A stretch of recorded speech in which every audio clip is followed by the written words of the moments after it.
ඔයගොල්ලෝ සාදරයෙන් පිළිගන්නවා මගේ YouTube channel එකට. මම කරන්නේ ඔයගොල්ලන්ට Kotlin file එකක් හදාගෙන අපි function එක ගැන මොකක්ද main function එක ගැන කියලා. මම print කරන එක ගැන කියන්නේ. එහෙනම් මුලින්ම මේ source කියලා src click කරලා මම right click කරනවා. ඊට පස්සේ new යනවා. ඉතින් Kotlin මෙතන මම click කරනවා. මේ file කියලා ගත්තාම මම නම දෙනවා main කියලා. හරි දැන් ඇවිල්ලා තියෙන Kotlin file එක main.kt කියලා හැදලා තියෙන ඕගොල්ලන්ට පේන simple kt. දැන් මම main කියලා දානවා ඊට පස්සේ enter කරනවා. ඕගොල්ලන්ට පේන්නේ දැන් main function එක හැදලා.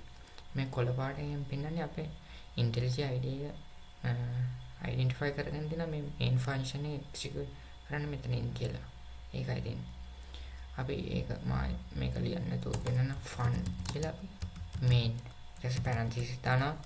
parameters මොනවද දාන්නේ ඊට පස්සේ curly bracket ඇතුළේ තමයි Kotlin එක අපි code එක ගහගන්නේ fun main parenthesis parameter නැතුව ඊට පස්සේ curly bracket ඒක ඇතුළේ තමයි අපි ඊට පස්සේ print කරගන්න ඕන print ln කියන එක තමයි ගහන්න ඕන මම කලින් කිව්වා වගේ අපිට මේක Kotlin file එක හදාගත්තාම main කියලා ගහපුවත් ගමන් මේ function එක එනවා නිකම් ඔයගලන්ට පුළුවන් ලේසියෙන්ම කරගන්න එකක් හරි ඊළඟ print ln ඔයගොල්ලන්ට පේනවා දැන් ගහක් දිනවා print ln වක්‍රය type කරගන්න ඕන නම් ඉස්සරහා hello Kotlin දැන් මට මෙතනින් පුළුවන් මේ ක්ලික් කරනම run main kt කියන එක ක්ලික් කරනවා හරි මෙතන පල්ලා වෙන build කියලා එකක් නෑ ඔයගොල්ලෝ ආනිල් පාට දැන් Kotlin compile වෙනවා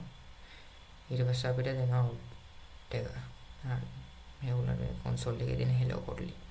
අර තාම මොකක් කර දීලා බලන්න. මේක semicolon දාන්න අනිවාර්ය නෑ. දාන්න තුන පුළුවන් අපිට errors එන්නේ. This is second line. හරි. ආයෙත් මෙතනින් run කරන්න පුළුවන් අපිට. අපි AC දෙකුත් තියෙනවා. ඔන්න shift එකයි F10 එකත් ඔයගොල්ලෝ ලේසියෙම පුළුවන් කරගන්න run කරගන්න. ඔයගොල්ලෝ මේ run වෙනවා. මම shift එකයි F10 එකයි ඒත් ඇවිල්ලා this is second line. print ln එකේ මේක එකම line එකේ ඉන්නේ. ඔයගොල්ලෝ semicolon තුවත් ලියන්න පුළුවන්. print ln එකම line එකේ ඉන්නේ separate වෙලා එනවා. හරි. මම මේ වීඩියෝ ගැන තමයි කියන්නේ. ඊළඟ වීඩියෝ එකේ හම්බෙමු.